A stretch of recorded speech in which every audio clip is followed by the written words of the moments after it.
everybody. Thanks for joining us tonight. I think we'll get started now. There's only a couple of us online, so what we might ask you to do is if you could just make sure that you've muted yourself, and just in the questions section, if there's anything that you want to ask as we're going through the presentation, please do so. Feel free to ask as we're going along.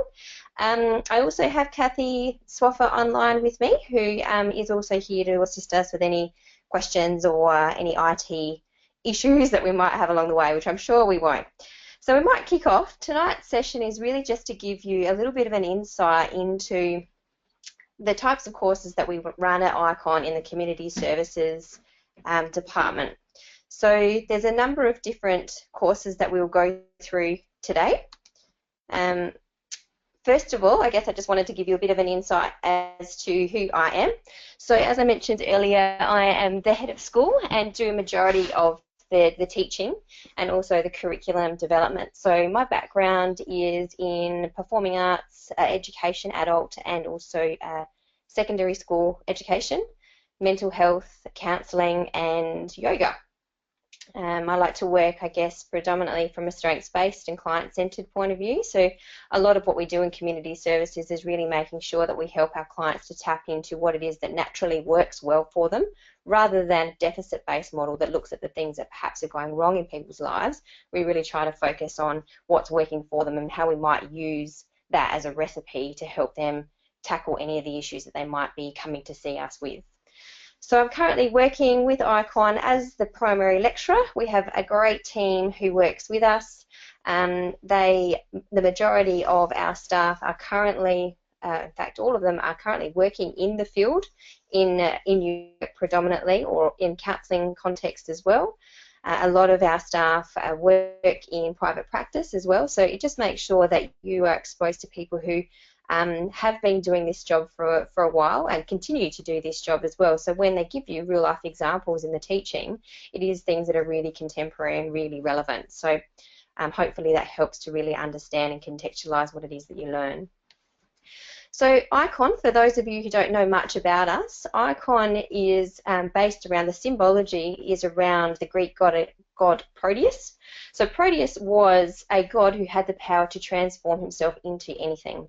And what we like to talk about, I guess, at IKON is to ensure that when our students come along, they're not just learning content about the field of work that they're going into, they're starting to recognise that power of transformation and how education, learning, relating, and tapping into the human potential is all a part of growing and becoming the type of person that you want to be and how you want to live your life as well. So recognises that in all of us we do have that capacity for self-transformation. The approach that underpins our learning, just so you get a bit of a feel for what the IKON difference might be, is that we work profoundly from a humanistic point of view. We like to recognise that all people come into the world with various components. It's not just about the physical body. We talk about the body, the mind, the spirit, all of those things. And we also like to help people recognise that all of us actually have those parts within us intrinsically that we need to be able to move forward and direct ourselves in a way that we like to. We are currently the largest provider of art therapy training, so we have a creative art therapy school. We also have the counselling and psychotherapy school. Most of our staff, as I mentioned before, are running practices or currently working in the field. We have a strong focus on sector relationships and the provision of really practical placements. So when it gets to that point where within most of our courses the requirement of going out on placement comes around, you'll know that we're actually very close to the sector and that the sector understands our students and the way that we teach. And so those kinds of relationships are really useful because that assists you, I guess, in moving forward and perhaps moving into industries where we know there would be work coming up as well. We have a very strong student services team that supports us behind the scenes, education support officers, we have student counsellors in place, placement coordinators, marketing team, course advisors. So all of that support is there for you when you come and study with us at IKON. The community services training, and in fact a lot of our training is moving toward what we call a blended learning model. So a blended learning model has a combination literally of face-to-face, so in the classroom with your lecturer, the primary lecturer who you might see, who you will see on a regular basis. And then there's also an online component. So the idea is that you will access some of the readings, some of the content, some of the videos online, and then you'll bring that into the classroom with a frame of reference to then apply that in really practical terms. Because as you can imagine, particularly in the field of youth work and community services, and engaging with people and engaging with young people in particular, there is a lot of knowledge that we bring to the table and a lot of techniques that we might use to engage young people, but our challenge is to make that look very conversational and very relational. So it's important that we learn content, we learn theory, we learn frameworks for being able to engage people, but then we naturally are able to apply that in a way that's genuine, meaningful, respectful, and engages young people. So that's the model that you can expect. And in community services, it is literally 1 week online, and there's an interactive drop-in session that occurs on that particular day. So your content will be made available to you, and then there'll be a window there for you to be able to read the content and then engage with the lecturer. The lecturer will be online for a period of time during that week, and then in the following week you'll come into class. So you will see your lecturer and hear from your lecturer on a very regular basis. So youth work, what is it? So youth work is a really diverse field within the community services sector, and it's always been a little bit difficult to define. Working in youth work effectively means that you are developing the skills to engage young people from all kinds of backgrounds who might be experiencing all kinds of challenges. So just being a young person, the sheer nature of being a young person, as we know, growing up presents itself with various challenges, and some young people are more vulnerable than others depending on what risk factors they might have present in their lives. So it's our jobs effectively to walk alongside young people to empower them to be able to make good choices about how they might want to lead their lives in a really meaningful, productive and satisfying way. So obviously the difference between working in youth work or working generally in community services is that your primary focus is working with young people.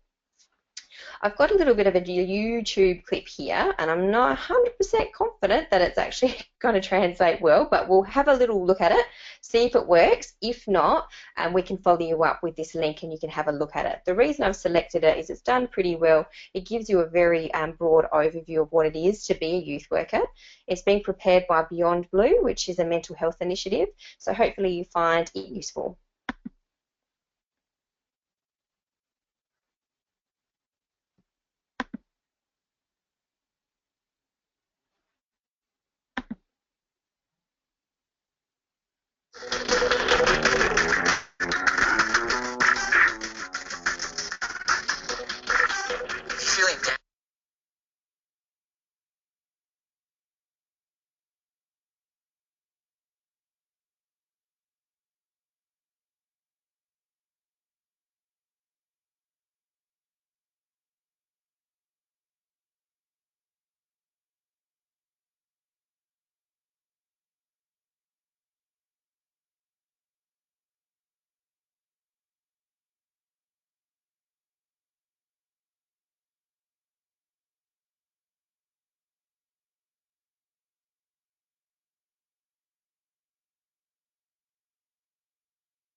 I apologise, I don't think that was quite working. I think there might have been a bit of a buffering issue there, so I'm not 100% sure whether people were able to see that.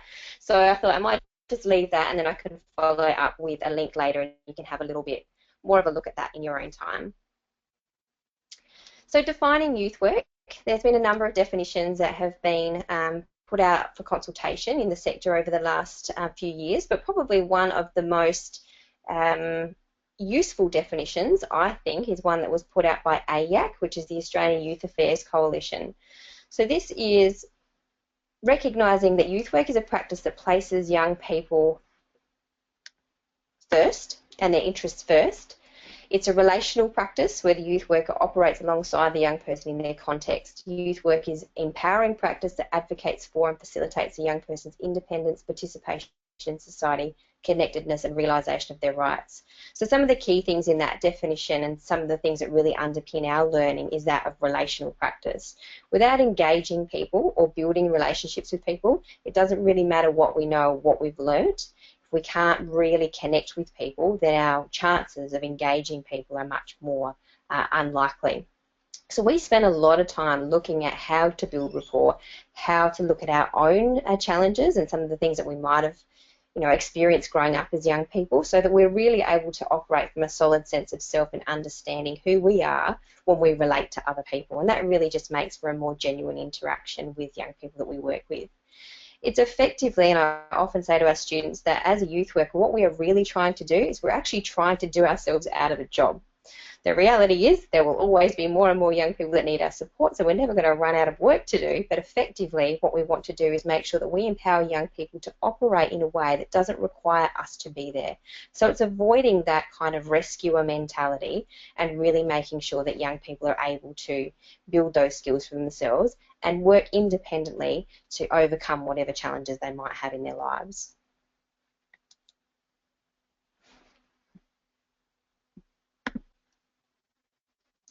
So some of the places that you might expect to work in youth work, it's very diverse. So there are things like drop-in centres, which are fairly informal spaces. So it's not an expectation that people will come, every week. It's whenever they might need to, or they might need a particular service, which might not be an ongoing thing. Community spaces as well. So not necessarily, for four walls and a door. It's open kind of public environment where you might engage with young people, and a lot of that stuff is done generally through councils and things like that. Working in schools and alternative learning environments is probably one of the most common areas for work. You might be familiar with a model called FLOW, which is flexible learning options. That's an opportunity for young people who might be really struggling to engage in the mainstream education system to access other programs, case managers, etc., to support them to address their barriers to engagement. So there's a huge amount of work available in the FLOW space, and a lot of schools now are appointing youth workers in schools to support with the well-being of their learners and their students. There are a number of non-government and government agencies that are appointment-based and that young people might attend on a needs-by-needs basis. We also have youth work in street outreach and assertive engagement capacity. So that's literally working on the street and going to where people congregate or might require support. So it could be young people who might be out at night, who might be intoxicated, who might be at risk of violence, or getting involved in the justice system of some kind. So it's about meeting people where they're at rather than waiting for them to come to us. There is also the residential care system, which is effectively Families SA, so it's working in child protection and also homelessness systems. So that's where young people might be removed and placed under guardianship of the minister, and a social worker is appointed to them, and they might spend some time living in a residential care facility with other young people under guardianship, and those services are generally staffed by youth workers also. They're 24-hour services, so that's a shift roster type basis that you will be working on. Working in secure facilities such as the Adelaide Youth Training Centre is also another place where you might expect to find work. One-to-one case management, as well as group work, peer models, and accredited and non-accredited training are also other areas for work that you might find yourself working in youth work. So generally, agencies will define young people as being between 12 and 25 years. Different agencies will have their own criteria about how they do that, but generally speaking, we consider a young person as being 12 to 25. Some services are quite rigid about that. Some actually like to section those or perhaps provide services to younger people, and also to provide services to their family as well. So family inclusive youth work is something that you might find yourself working in as well to support young people as your central client. So it's really important, given that the age range is so broad, that we develop skills that are developmentally appropriate for the specific age group that we're going to work with. So that you can imagine that the way in which you might engage with a young person who is 12 might be quite different to how you engage with a young person who's, say, 21 years of age. And each one of those age groups, young people think differently, they develop differently, they face different challenges, they have different areas of concern, different values. All of those sorts of things need to be taken into consideration when we develop our skills as youth workers. Types of roles, as I mentioned before, working in community development, child protection, case management is very common in youth work, education support, so working in schools or alternative learning environments, residential care, mentoring roles, and also drop-in centre workers. I'm just now going to give you a little bit more information about mental health and alcohol and other drugs, because we currently run a dual diploma in mental health and drug and alcohol, as well as the diploma of youth work. So working in AOD and the mental health sector, AOD is a very common acronym that you'll become very familiar with when you start to work in that space, is working in a community services field across all ages. So not just working with young people, would potentially be working with young people, families, adults, groups, across a really broad range of ages. So effectively our focus is working with people who might be experiencing issues in relation to the use of alcohol and other drugs or concerns with their mental health. And that will involve us working across a really broad spectrum. So working from early intervention, health promotion perspective, right through to really complex needs where somebody might be experiencing really acute mental health symptoms or very serious alcohol and other drug side effects and symptoms as well. So we have to make sure that we understand the full spectrum of how we might work in that space. So across this age range, you can imagine that there will be a variety of different needs and a variety of different targeted interventions. So your training will really help you to understand what are the types of things that you might do at different points along that spectrum. So if I need to work from the point of view of, say, educating groups of young people about the risks of drug and alcohol, that's one thing, the provision of information. But if I need to design a particular care plan for somebody who is addicted to a particular substance, then that needs to look quite different as well. So we need to work across a number of different needs areas and a number of different life domains with lots of different people from all kinds of backgrounds. So I'm going to talk a little bit more about the concept of needs areas and life domains a little bit more as we go through the presentation, because that's quite relevant to both youth work and general community services work as well, and it's fairly common terminology, and it just gives you a bit of a feel for the types of things that you might do if you work in this space. So the roles in mental health and drug and alcohol are very diverse. So you may find yourself working in drop-in centres, sobering up and detoxification centres. So that's an initial point of withdrawing from substances. So it's not rehabilitative in any way. It's more just coming off of substances. You might work in community-based mental health. So that is when somebody perhaps is transitioning out of the hospital or inpatient facility and needs to be supported in the community. You might work in that space.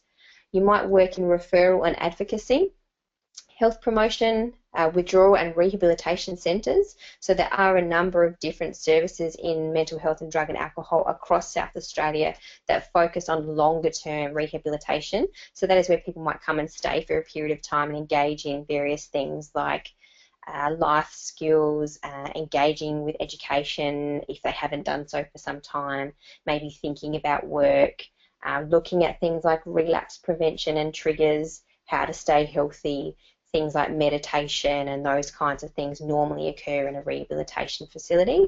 There's also the concept of non-residential rehabilitation, so they could be group programs where people might not necessarily need to be supported in an inpatient rehabilitation centre, but might require support in the community. There's other roles in crisis and emergency. Generally, acute things like AOD use and mental health, as you can imagine, when somebody is feeling quite unwell or really struggling with a drug and alcohol issue, the ripple effect on other parts of their life can be pretty significant and pretty severe. So things that normally fall out of acute use of a drug and alcohol and really acute mental health issues are things like struggling to maintain a tenancy, pay rent, provide food. Relationships might break down. There might be issues in relation to physical health and well-being. So sometimes there's that need to really work across those other life domains to support people. Social enterprise is another area, so that's where people who might be experiencing these issues as a part of their rehabilitation are a part of things, setting up, businesses or projects or things like that, that help them to understand and help them reconnect with having some value and purpose in their life, because that's one of the things that can often happen in mental health and AOD, is that the individual really starts to lose focus and purpose and meaning in their lives, and so reconnecting them with that is a really empowering thing as well. Street outreach and assertive engagement, as I mentioned, that's very similar to what we discussed in youth work when I talked about that as well. So there are services that you may or may not know of that exist on the street, which provide services for people who might be intoxicated, might have found themselves in a situation where they've been disconnected from their friends, no money, can't get home, some of those kinds of things as well. So that's a real street going to people where they might need our help. There's also roles in child protection and homelessness, because as you can imagine, young people who might be in family environments where mental health issues and alcohol and other drug issues are really serious and significant, that affects obviously parenting and the care of children. So there are a number of services that exist to support people who might have parents with mental health issues or drug and alcohol issues as well. And working in the justice system is another fairly common place. Poor mental health outcomes and high use of substances is very common in the corrections and the prison environment, both in the youth and also the adult justice system. So they're fairly common needs areas that require services to be provided in the justice system as well. And one-to-one case management, whether that's outreach or in-reach type case management services with people, for people who experience mental health and alcohol and other drug issues. So when I talk about needs areas, basically what we're talking about is life domains. It's recognising that somebody comes to us not just with a drug and alcohol issue, not just with disengagement from school, not just with poor mental health, that might be the catalyst and might be the initial presenting issue, but what's going on around them is things that might affect other parts of their lives.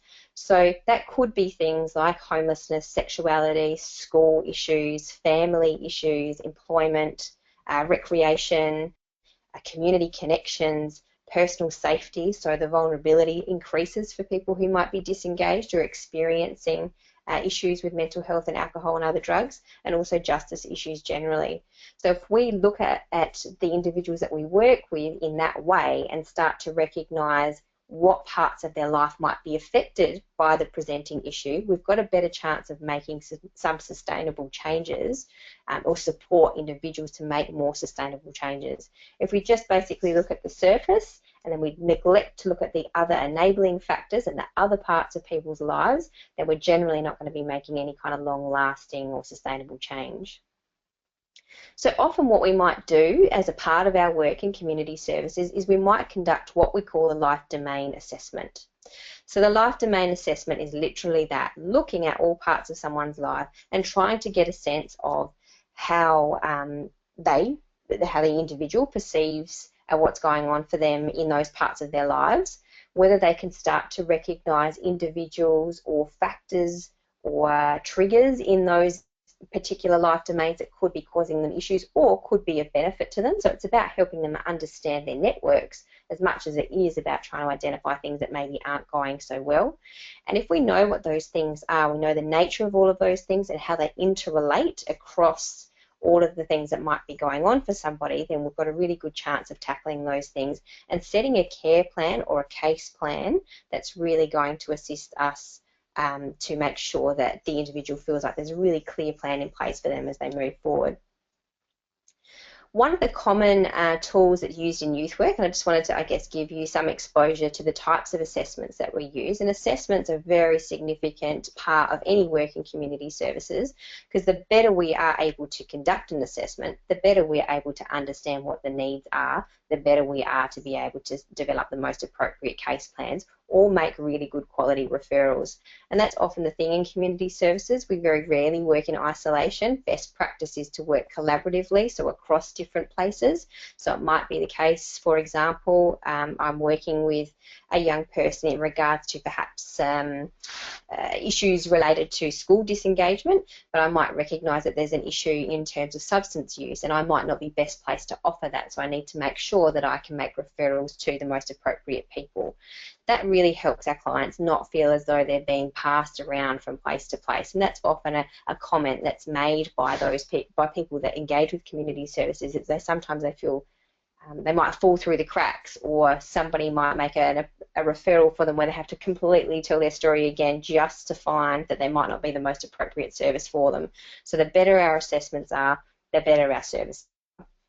So in youth work, we commonly use a tool called HEADS. It's often used in youth mental health specifically. So HEADS is an acronym for the following things that you can see there listed on the PowerPoint.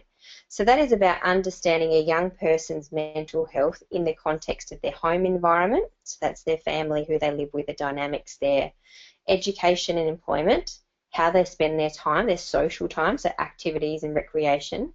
Use of drugs and alcohol, suicide and depression, and also mental health generally, sexuality and safety.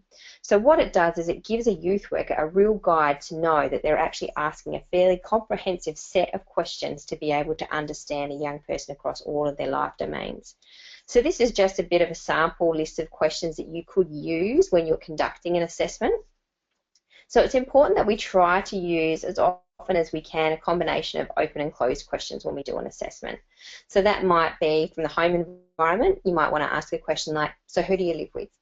So it's really open. It's not about saying or making any assumptions like, do you live with mum and dad? Because as you know, we live in an environment where what we would consider the textbook kind of family structure is definitely, it's a very diverse kind of meaning, so we don't want to make any assumptions that might have a young person feeling as though their situation is perhaps unusual or not normal. So we want to make sure that we make them feel as comfortable as we can. Asking questions about education and employment, we might ask a question about where they go to school. And those kinds of questions might help us then ask more information about what the engagement with school is like. But an open question like, where do you go, is a really good starting point and a nice way of helping young people feel safe and comfortable with the types of questions that you're asking. You might ask them in relation to activities and recreation, whether they do anything outside of school. So how do they spend their time when they aren't actually engaging in school, or they aren't at work, or whatever the case may be. We might ask what they might know about drugs, so it's not necessarily as direct as saying, do you use drugs? Because again, that's very presumptuous and it could potentially put somebody offside if we don't ask those things in a really sensitive way. When we're asking questions about mental health, we might ask generally, how do we describe our mood generally? So how would you say you generally feel, or your mood is generally? Sexuality, we might ask questions about whether you've ever had a boyfriend or girlfriend. And then safety, we could ask a question like, do you feel safe at school, as an example.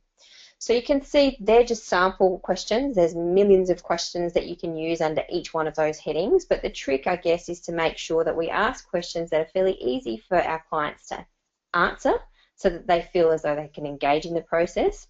But we have to be really careful to ensure that while we're conducting these assessments, it doesn't feel like an interrogation. So the skill is to make a very comprehensive assessment look as casual, relational and conversational as we possibly can, and that's probably the challenge, the interpersonal skills that are required to do that well so it doesn't appear like a tick and flick process is one of the greatest things that we can learn in youth work and community services. So I've talked a little bit about my affinity with the use of strengths-based practice, and it is certainly considered one of the most evidence-based models used in community services so far. So when you come and learn with us, you will hear about strengths-based practice consistently. So there's a definition for you here, which I think is a really good one. So the strengths-based approach is an approach to people that views situations realistically and looks for opportunities to complement and support existing strengths and capacities, as opposed to focusing on and staying with a problem or concern. That does mean that the problem and the person are separate. However, the problem is never minimised. So it's about not glossing over deficits that might be occurring or the problems that might be occurring, but also recognising that the individual is not the problem. There is a problem that exists, and then the individual is separate to that. And if we can look at that and we can look at what's working well for somebody, and in every situation, sometimes it appears that it's very difficult to find what some of those existing strengths and capacities are. But generally speaking, people, even in the most dire of circumstances, will present us with really strong, solid sense of resilience. So I often use the example with my students about homelessness, for example. So we might see an individual come to us who has been homeless for a long period of time with a number of complex issues that have led to becoming homeless. That all sounds very difficult and very challenging to work with, but the reality is that that person is still presenting to a service, still asking for help. They're still alive and they're still moving forward. You know, those are things that we have to keep on focusing on, even when situations look really challenging.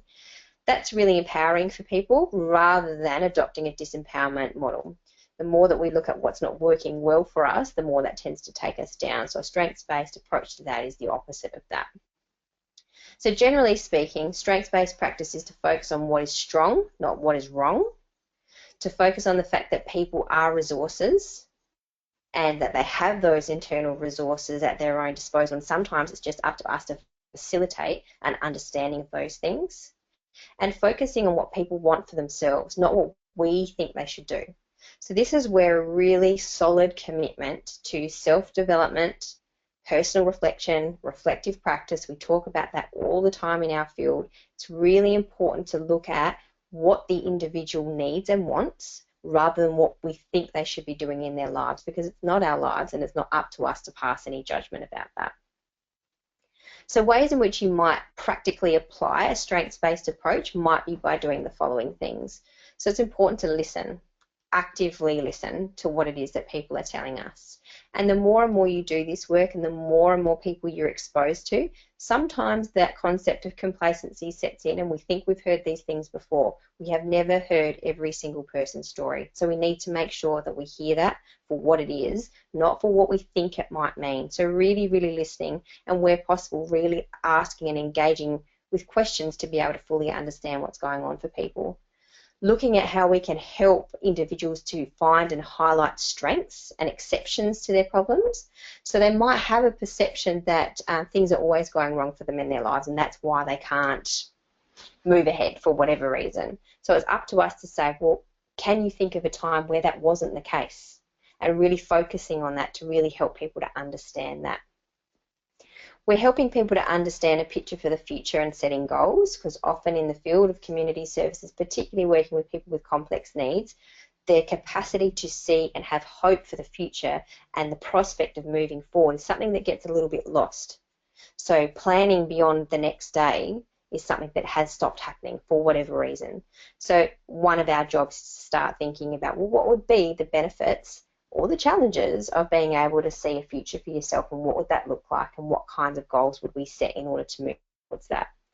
It also helps us to understand, or helps our clients to understand more broadly, that there are resources out there available to them.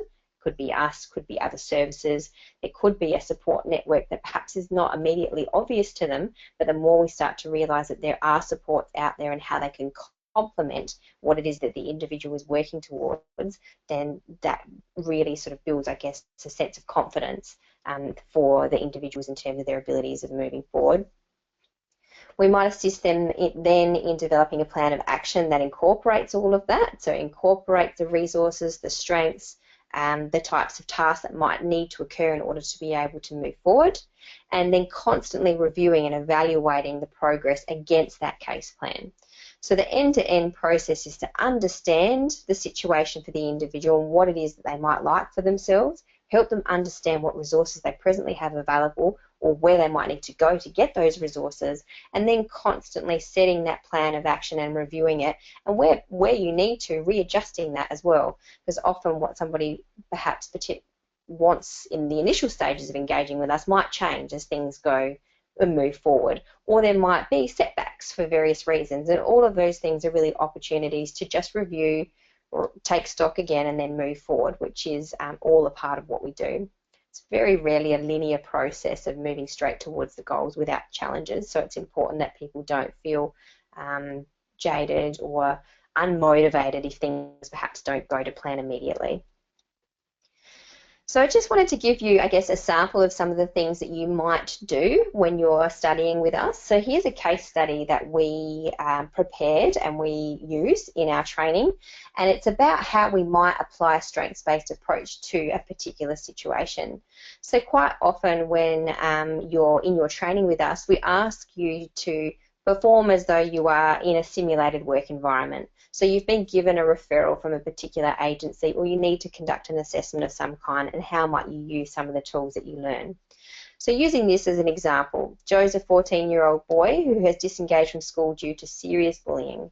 He attends school on average once a week, and generally that's to meet with you for case management.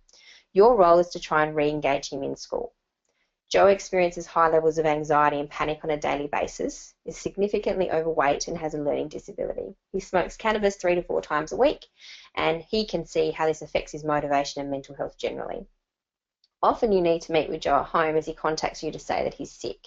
When you attend his home, you notice he has a serious talent for art, and a number of his paintings are on display in the home. He's the only son of a single mother, and they appear to have a very good relationship.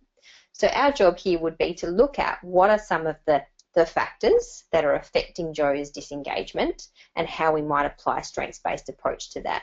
So immediately, just by looking at that information, you might start to be picking out some of the things in there that might be risk factors for Joe. So a risk factor is something, I guess, that is creating a vulnerability for somebody. So the risk factors present here is that he's disengaged from school fairly significantly, and that he is being bullied, which will be affecting physical, emotional, spiritual, mental health. We recognise that he's experiencing anxiety and panic on a very regular basis. The weight issue in terms of his self-esteem could be an issue. His learning disability is potentially affecting his capacity to study and stay engaged in school. He's using cannabis, and he can see for himself that the use of cannabis is affecting his mental health and motivation. So those are some of the things that are what we would consider risk factors. So if we're then looking at that and thinking, okay, I'm going to engage with these risk factors, I'm going to recognise what they are, and it's my job to start inputting what we would call a protective factor. So a protective factor is something that effectively is put in place to counteract the risk factor. So some of the things that we can see in this, and some of the things that we might, in terms of highlighting strengths for Joe, so we can start to feel potentially that there is a hope for him to be able to re-engage at school. Immediately you can see that he does actually attend on that 1 day a week to come and meet with you. So there's something about the relationship with you and the rapport that you've built with him that is motivating to him in some kind. So congratulating him on his capacity to do that and focusing on the relationship is actually going to be really important as well.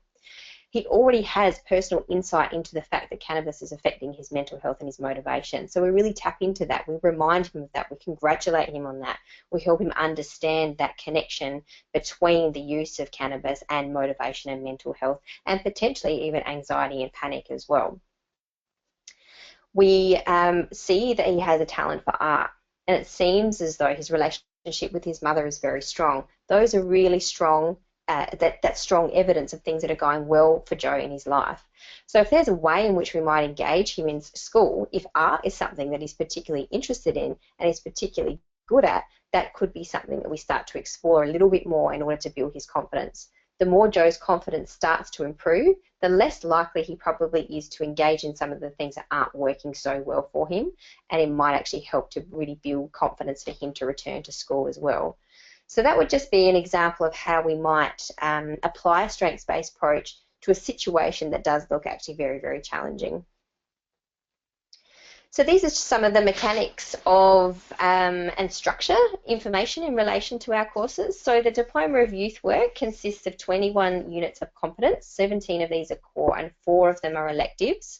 And the way that we like to do that is we like to cluster. So we put a combination of unit of competence under one module. So there's 11 modules made up of 21 units of competence. So we try to group the most common crossover units together so that there isn't duplication in your learning. There's a requirement of 100 hours of placement to occur at the end of your coursework. So that's where you will move into a youth work organisation for 100 hours and be supported both on site at the organisation that you go to be exposed to some of the practical and administrative parts of being a youth worker. And then you'll also be supported back at IKON during your placement through what we call a supervision pod, which is a coming together of students who are all out separately in different organisations that might come in, and they'll be able to share what's working well for them, what they're finding really challenging in the field that they're in the organisations that they're on placement with. And that's a really great opportunity to check in with your lecturer and get advice if you think you need advice, but also to hear what everybody else is doing as well. So sometimes when you go out into placement, it can feel a little bit overwhelming or isolating, and generally speaking, you're experiencing pretty much the same thing as your colleagues in different organisations. So it's good to be able to share that information. Orientation for this, the proposed orientation day is Tuesday the 1st of March. That's coming into IKON, meeting all the students, meeting the teachers, and getting a bit of a feel for who we are as an organisation and what resources might be available to you to support your studies. And then the first part of the online material will be available to you on the 8th of March on the Tuesday. These are the things that you could expect to learn across the 11 modules. So the first module is a really foundational one around communication and engagement. So that's learning, what youth work is, what it isn't particularly, learning the concepts of reflective practice and self-care, learning how to collaborate with other service providers, developing a really solid sense of the importance of interpersonal skills and communication and how we engage with young people.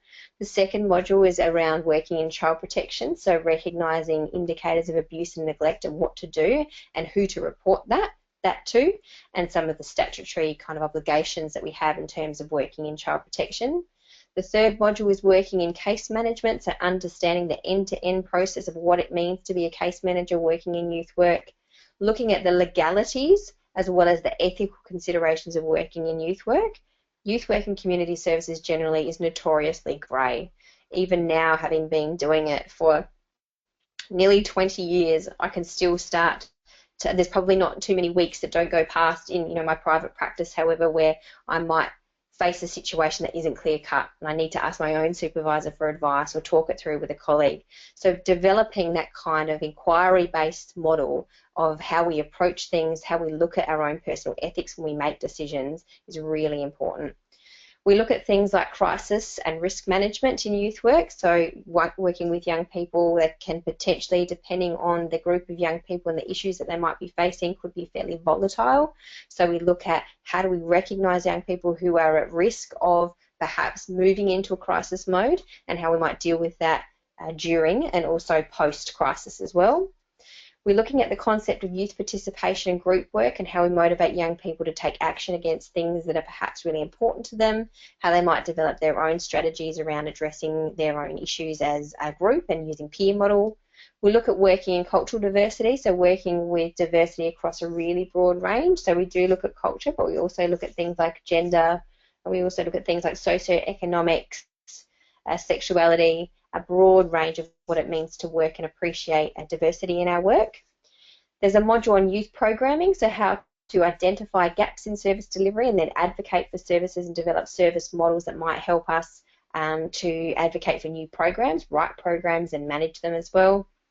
The unit on youth development, trauma and attachment is really important, so looking at attachment-based theories, understanding how trauma and attachment affect the brain, but also affect young people's behaviours, relationships, their capacity to regulate their own emotions and their impulses as well.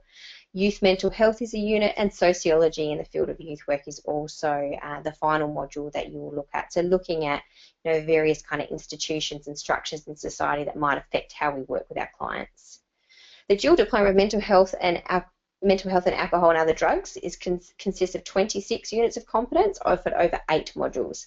So this is a really great opportunity for people who are interested in both. And given the concept of what we call comorbidity is a really core thing in the field of community services, comorbidity means to work with dual diagnosis, so 2 things happening at the same time.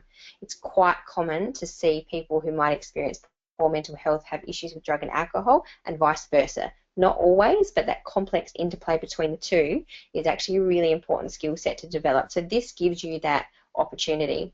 If you were to do those qualifications independently, it would equate to 42 units, but because there's so many crossovers between the two, effectively you will have both of those qualifications within 26. So it's a really effective training option for people who want to work in both fields. There is 200 hours of placement, so it's more significant than mental health. The Diploma of Youth Work, obviously, because there are potentially two fields that you might work in. So you might split that placement across a mental health and an AOD organisation, or you might work in an organisation that comfortably accommodates the two of those. So depending on how quickly you do your placement, and some people will do their placement very quickly, so full-time over a period of weeks, or they might only be able to offer, say, a day a week because they've got other demands like family and work and kids and those kinds of things. So you can expect to really complete your qualification in approximately 18 months, dependent on how much time you can offer your placement. There's no prerequisites for entry into this course, and there's no prerequisites for the youth work qualification either. So your fee is there, and the orientation date is the 9th of March with a proposed online starting date of the 16th of March. In this particular dual diploma, you'll be looking at 8 modules. The first one is around professional practice. So that's referral advocacy, looking at the concepts of reflective practice and how to work in a professional way in the alcohol and other drugs and mental health sector. Cultural diversity, exactly the same as what we experienced in the youth work diploma. Alcohol and other drugs generally, so that is around understanding what drugs are, classifications, why people use them, the whole concept of supply and demand, how common it is to use drugs, all of those kinds of things. And then the second module builds on that and looks at more advanced interventions, so working with people with more complex needs. So there's a foundational understanding, and then there's building on that with more complex interventions. Module 5 is looking at mental health practice generally, and again looking at the full spectrum of mental health, looking at early intervention and health promotion initiatives right through to acute mental health care, and recognising that mental health is something that everybody experiences. It's just that some people might have more challenging mental health than others, and it's our jobs to really kind of recognise how we might promote positive mental health and resilience to ensure that when people do experience a mental health issue of some kind, that it doesn't necessarily move towards a mental illness, because mental health and mental illness are two very different things. I can experience for example, the death of a family member, and that might put me into a situation where I feel depressed for a period of time. Doesn't mean that I experience or I'm diagnosed with depression, not necessarily. So there's a number of different things that might impact on whether somebody transitions from a mental health issue or a mental health crisis to a diagnosable mental illness. So we're looking at all of those things. One of the most common best practice interventions in working in mental health that is gathering a lot of momentum and is considered the best way of supporting people with mental health issues is the concept of recovery-oriented mental health. So that effectively is ensuring that people spend the least amount of time in inpatient mental health facilities. We know people do better when they're out in the community, they're connected to other people, they have some purpose, they get involved in activities. That's normally when people recover. So it's a focus on, I'm not limited to this diagnosis and I don't need to be kept in this mental health facility in the long term. There are certainly times where that's required and is very necessary, and it's important that we have those services available to us, but by and large, a focus on recovery and community-based mental health care is a focus of Module 6. Module 7 is comorbidity, and as I mentioned before, comorbidity pretty much means dual diagnosis, so the presence of two conditions at the same time. So mental health and alcohol and other drugs, what came first is very difficult to tell, and often what can happen for clients is if one of those issues seems to be more dominant than the other can sometimes be neglected. So it's important that we develop a holistic way of working with comorbidity across mental health and AOD, so that's a specific unit, a specific module of its own. And then work health and safety, so you can imagine that working in acute services, there are potentially a number of risks that might present itself. So, there could be, how we manage things like occupational violence, things like needle stick injuries, if we're working in, say, a needle exchange or some kind. We're working with people who might be significantly intoxicated or experiencing psychosis. We might be working with people who've experienced significant trauma. So how to apply first aid, how to manage risks in that environment is really important as well. So as I mentioned earlier, the structure is effectively that you will have an initial orientation day at IKON, and I talked about what those days are, and at that point in time you'll meet your classmates, you'll meet your lecturers, you'll put faces to names, you'll meet our support staff, you'll be orientated to the learning program and the resources that you'll need. So you'll be shown how to use our online learning system so that you're feeling really confident about that when you go home to do that for yourself, and what to do if you do have any issues with accessing that learning as well. Then the following week you'll start with your first set of interactive online lessons. So the content will be made available at the beginning of the week, and you'll have all week basically to look, engage in activities, participate in forums, watch videos, read journal articles, ask questions of your lecturer as well. So there is a designated 2-hour period on the Tuesday or the Wednesday, depending on which course you're doing, where the lecturer will be online to answer any questions that you might have about assignments or content or those kinds of things. Then the following day you'll be asked to come into IKON for the full face-to-face training, where you start to consolidate the theory and the concepts that you've learned and then apply those to the youth and community services field. So these are some of the things that we say when you're thinking about a career, I guess, in community services. What makes a good worker? So effectively, you're doing this work because you want to, or you think it's important, or value what it means to connect with people, and you recognise that connectedness is really important to people's health and well-being. So we don't, we aren't meant to live, completely in isolation. Like, working with other people, connecting with other people, and building relationships with people is really important. We understand what it means to meet people where they're at, not where we think they should be. So really listening to what their story might be and where they're at, and how we might be able to engage them at that place. So it's really taking a client-centered approach and a strengths-based approach. So those things are really important. Recognising strengths as opposed to focusing on deficits, and making sure we meet people right where they're at and are guided by what it is that they say that they want for their lives. A good community services worker will have really strong personal boundaries and self-care strategies. It's a hugely busy, demanding field of work. So the better you know who you are and how you operate and what pushes your buttons and what you need to do to take care of yourself, the longer you'll stay retained in the field of youth work. Burnout's a very high risk for working in community services, but something that can be easily avoided if we're really clear on what that means. And that's a really difficult thing to learn in the beginning, but it's probably one of the most important things that we can learn if we want to stay sustained in the industry. You have strong written and verbal communication skills. Case noting is a necessary part of working in community services, and the administrative tasks and the reporting tasks of working in the field are really important that we get them done, and we get them done right, because we're talking about people's personal information, and sometimes we're working with people who are at very high risk. So documenting things well and communicating things well is going to be really important. Being persistent and committed. So sometimes we may have clients who are not voluntary and might find our presence in their lives a little bit challenging. So I think that it's important that we recognise that it's not necessarily about us, and being persistent and always leaving the door open, even if it appears that people don't want to engage with us, is actually a really important thing an important attribute, I guess, to have as a community services worker. Sometimes we might see that the wins that we have with our clients might be quite small, but in the lives of the people that we work with, sometimes those things can be really major, and showing persistence and commitment really sends a message to them that you're not somebody who's just going to come in and out of their life. And a lot of our clients are used to having multiple service providers in their lives. They're used to having workers come and go. So it's really important that they trust us and they recognise that we are there for the long haul. Having a strong ethical base and your capacity for personal development and reflective practice is really important. So always looking at what's working well for me, what isn't, how can I be a better worker, all of those kinds of things are really key to working in the field of community services. This is just a testimonial from a Diploma of Youth Work graduate. So Quinn came to study with us a couple of years ago, and he's now currently working as a youth practitioner with Connected Self, which is a fairly significant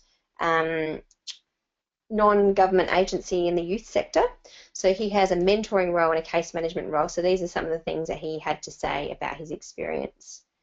So with mentoring, I work with clients referred for different reasons from different funding bodies. With case management, I work with young people who are at varying ages, who are at risk of being disengaged from education. So every client's needs and my approach are vastly different.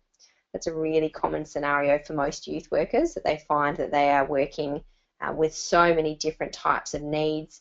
Certain people that they're working with might be funded by one agency who has one set of criteria and somebody else has another, so managing the demands of all the stakeholders is a really common scenario. What Quinn loves most is seeing the positive change in people and observing it through their behaviours. A simple smile from a young person being thankful for my presence is something I remember in my mind when I'm having a tough day, and it reminds me of the joy that a simple smile can give me.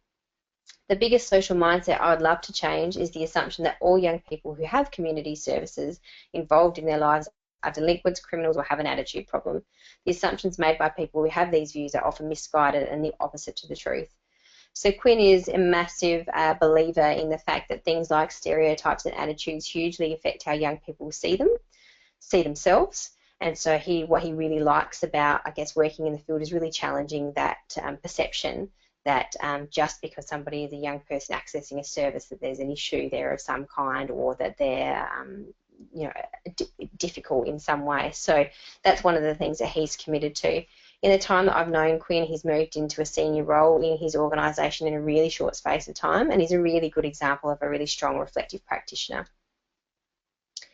So that's the end of our presentation, and I think I might even be fairly close to being on time, so that's great and a massive bonus.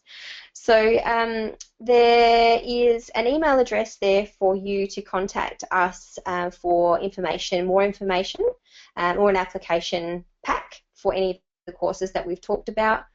So you can also contact us there, and the information will get sent through to me if you have any individual questions around the courses. I'm really happy to answer them, as are our course advisors and support staff in the office. And the phone number is also listed there for you as well. So hopefully that was worthwhile for you, and thank you all very much for joining us tonight. And hopefully we'll hear from you soon, and hopefully we'll see some of you come and study with us. Thanks very much.